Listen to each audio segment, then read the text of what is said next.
I'm Justin Patrick from Clay Industry. Now my question goes to Sona Breweries.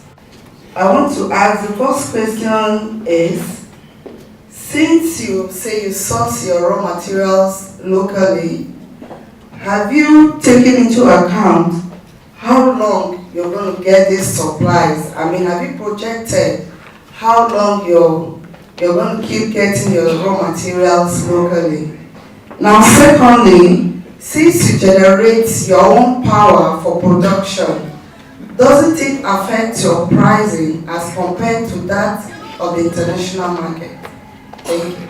Every year, in the beginning of the year, last quarter of the year, we just plan how much raw material do we require. And as I mentioned that when it comes to the agriculture, we plan how many tonnage of the sorghum we require. We plan and we project and continue buy when there is a season, because it's a seasonal product.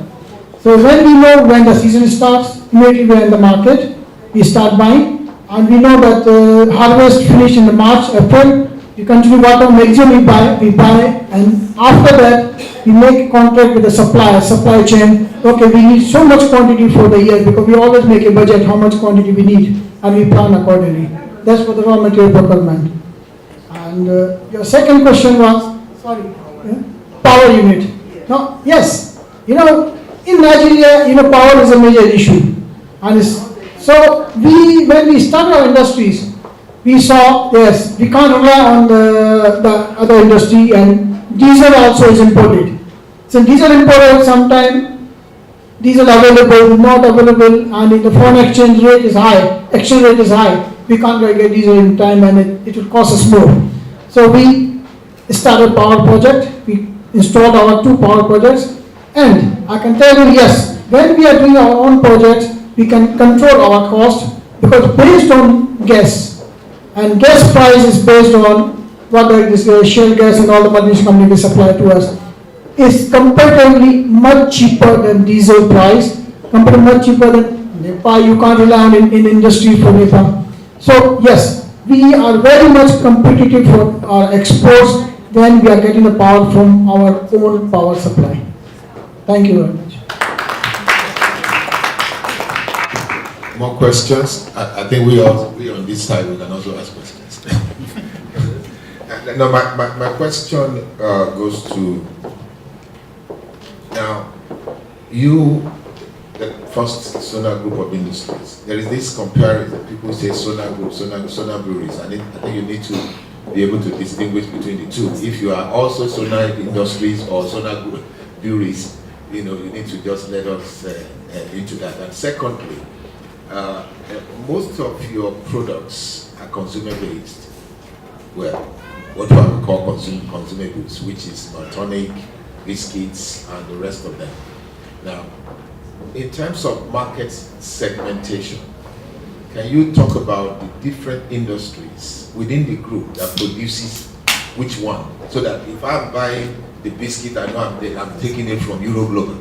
If I'm buying the soda drink, I'm buying it from this company. Because you see, I see a group up there with about 6 or 7, 10 different organizations. But I would like to link my product to a particular member of the group. Could you just give us that? Thank you, Mr. Kenneth. Now, first of all, your first question is Sona Breweries and Sona Group.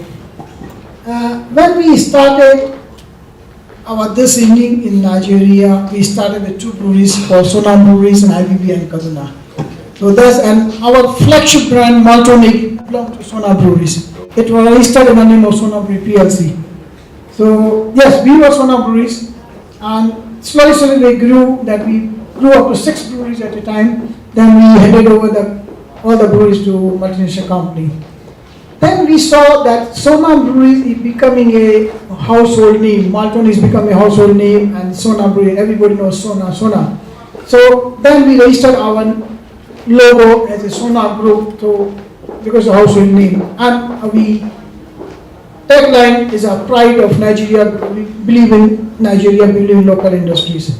So we registered our name as a pride of Nigeria, and Sona Group also. What industry we registered, we cut under Sona Group of industry because Sona was household name. So that's how we started.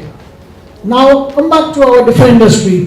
What we do that whenever we publish our print our card, business card, on the back of our card of all management staff at the group level, corporate level, we publish all our industries. Our industry on the back of our card, where you can see different industries, about 9 industries are mentioned here on the back of our card. So, like biscuits. The biscuits come under Sona Agro Foods, because they call biscuit industry, where we are producing all our biscuits, and all our machines are from Europe, all state-of-the-art machines, and producing quality biscuit. We have very good, close relationship with NAFTA. We have very good, close relationship with SAN, Eastern Organization of Nigeria.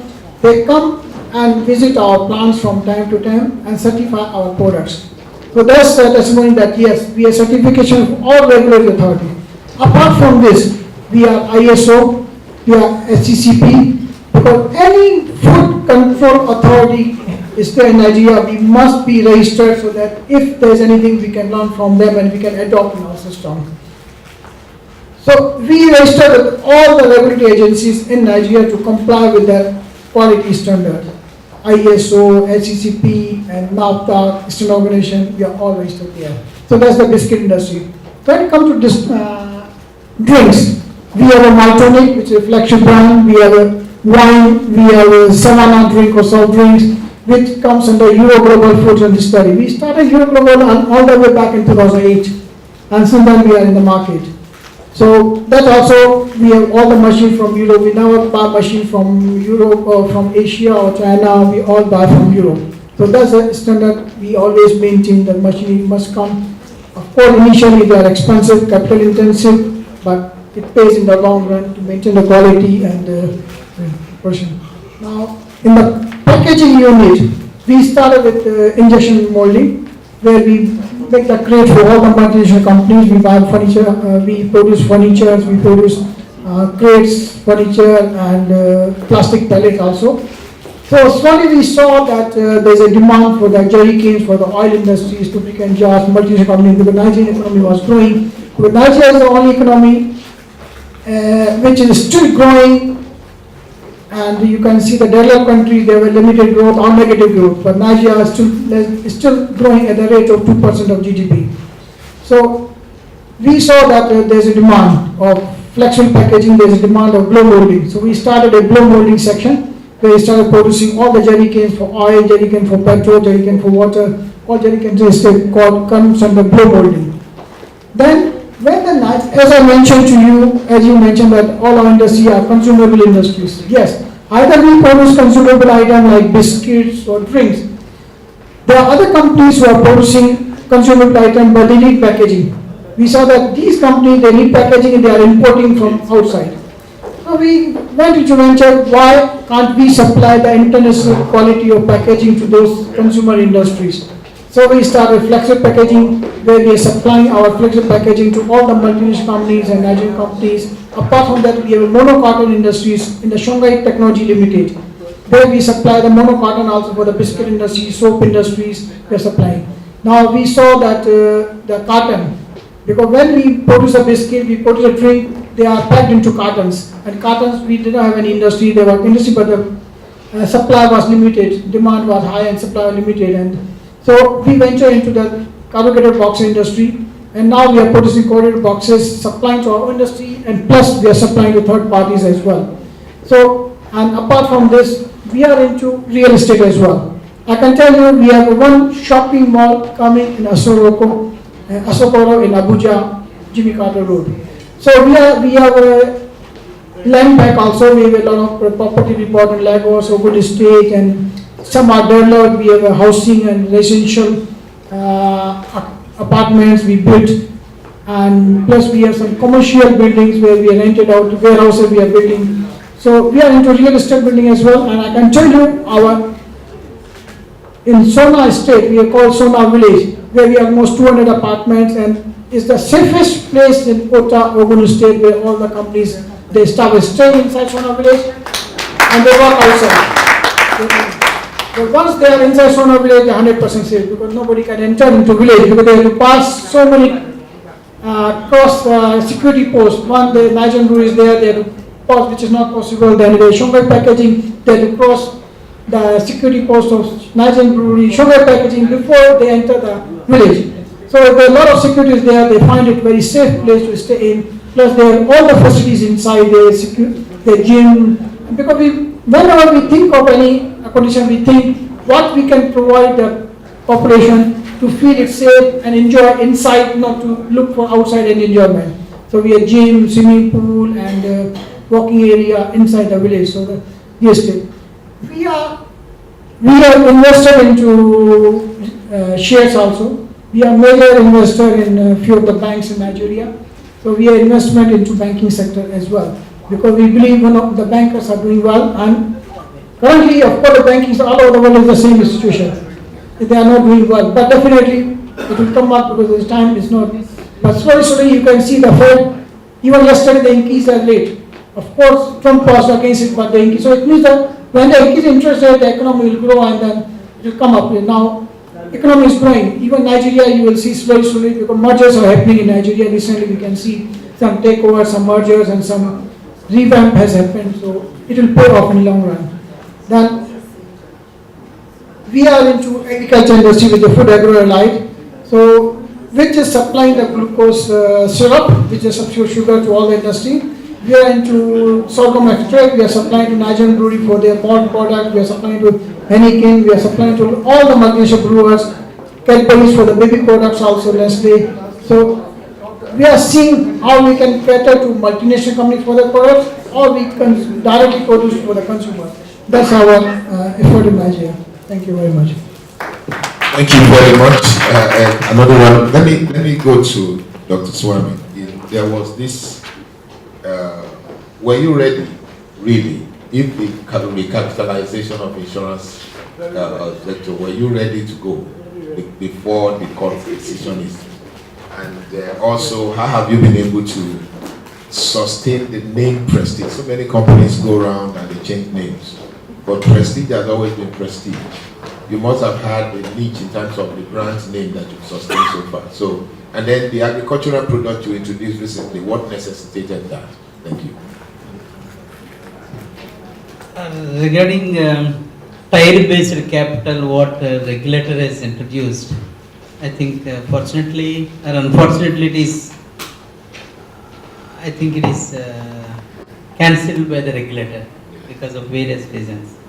In fact, Prestige is ready to opt for the tire, first tire, I think tire 1.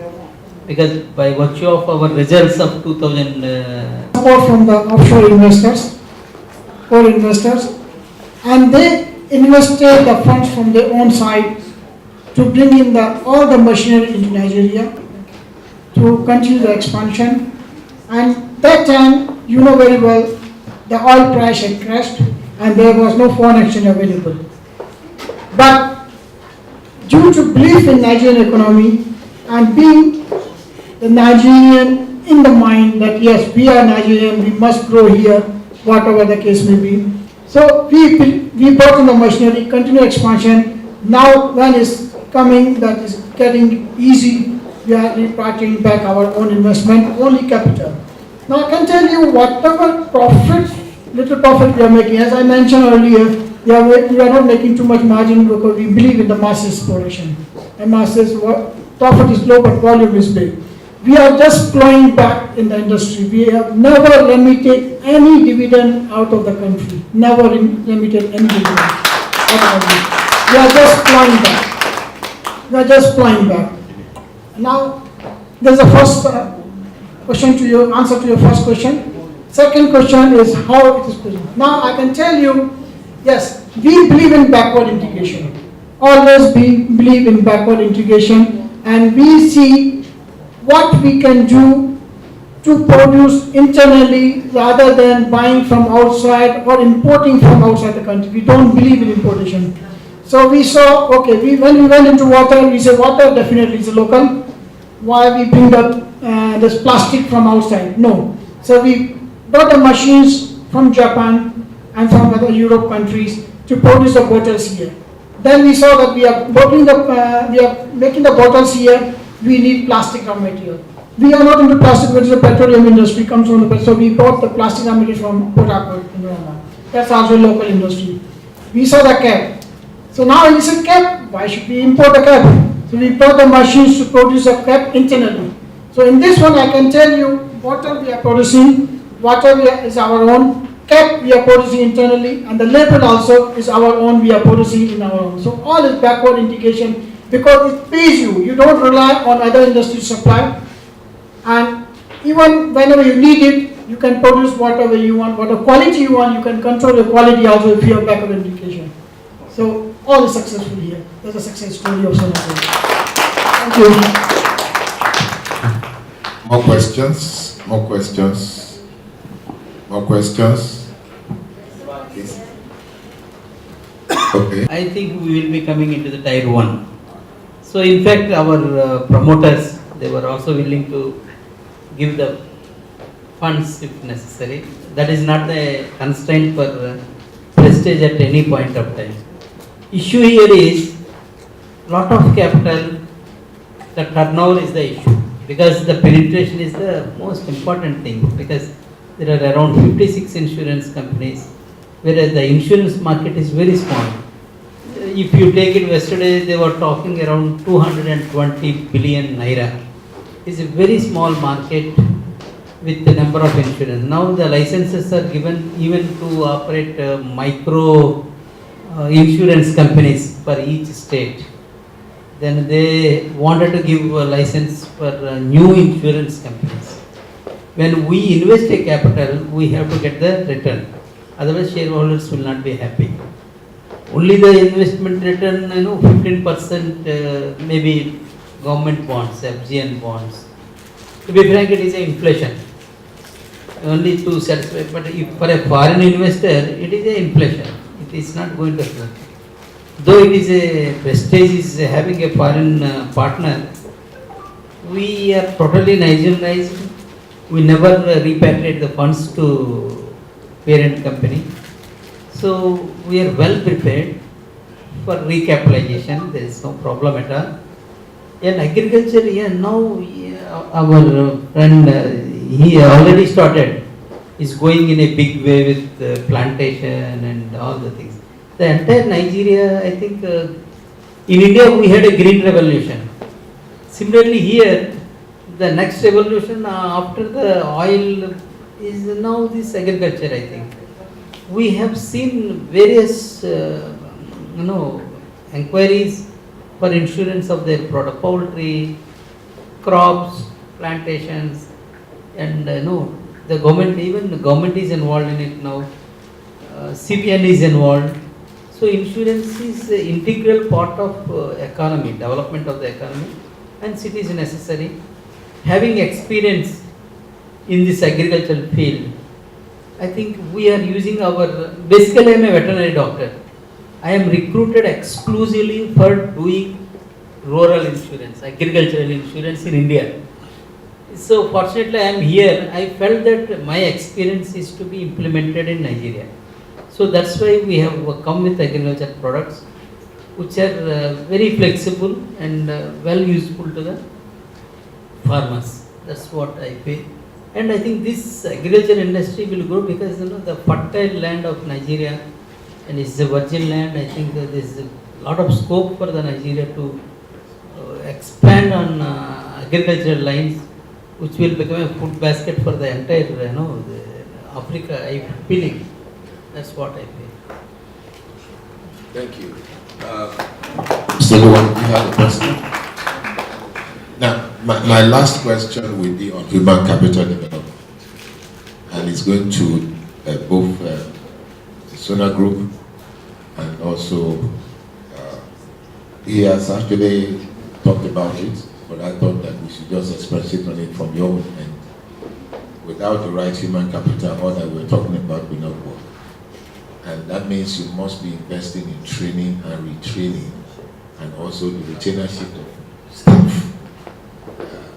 What has been your level in that regard, and how is turnover in terms of staff from your point of view? Thank you, Mr. Kenneth.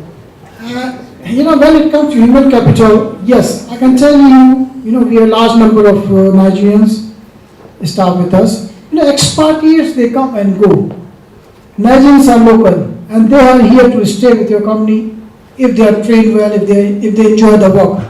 So we in Sona Group, when we employ Nigerians, we give them training, in-house training, plus we send them for training. Like when we are buying the machines, we buy the machine and make an agreement with the machine manufacturer that they must train our staff. Because it's not only expatriate, because expatriate come and go.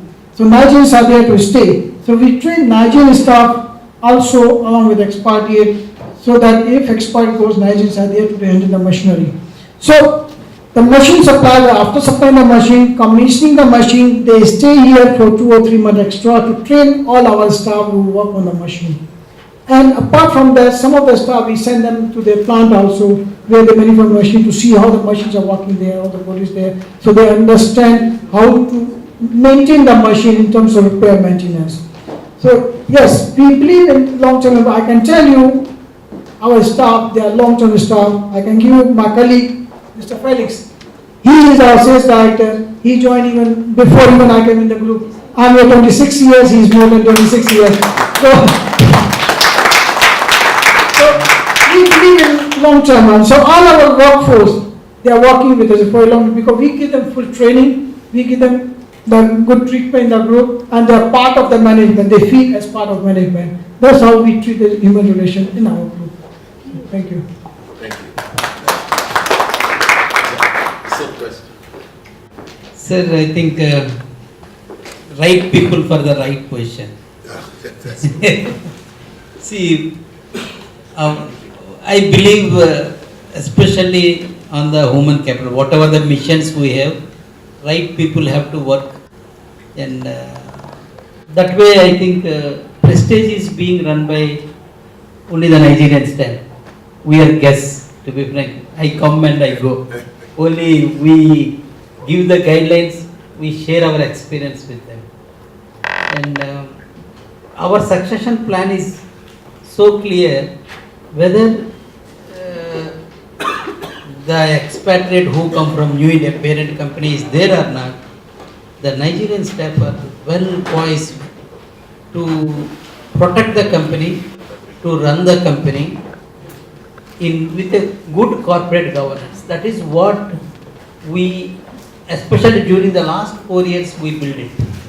There is a team exclusively meant for doing the job, what they know what they have to do. They know what they have to do, what they have to deliver. They are inspired to do the work. So if you find, I think, Mrs. Josephine Puji, she is with the company, I think senior most employee is in a management cadre, higher grade, who is the face of Prestige for marketing. So she does the marketing, to be frank. We are meant for guiding them, helping them, giving the plan, strategy, and they are the people to implement. Once an employee joins in Prestige, he never resigns or goes, because we don't have any feeling of, they don't like to go because they are well taken care, and I think people are happy, and no one like to leave the company. That is what I don't find any person resigning and going. It is a culture for the Prestige for a long time. That's what I have said. Thank you. Thank you very much. Now, I think we've had a very robust conversation, and it's just a matter of importance that a conglomerate that is operating in Nigeria should give up a projection 2019. If we should be happy to look forward to 2019. So whether say, okay, let's set 450 people and close that unit. It reminds me, in our group, one of our unit was not doing well, and we, including all the young leaders, they were saying, unit is not doing well, let's close on. But our group chairman, who was a core investor, he said, look, all the industry are my children, and if one of the child is not doing well, why don't we support him, encourage him to come up. I say industry is not only simply to close down industry, how many staff are working, how many laborers are working there, and they are earning their living from the unit, and they are working hard. You see, if they are working hard, then the fruit must come. If not come, we have to analyze why it's not coming. So I said, let's support it, let's encourage, and see one of these days it will come out. So he started pumping the funds and he started encouraging. Now I can say, yes, the unit is coming up and is doing better than what it was doing. So it reminds me, you are right, that it's not closing down industry, it's encouraging how to do well. So essentially. Questions?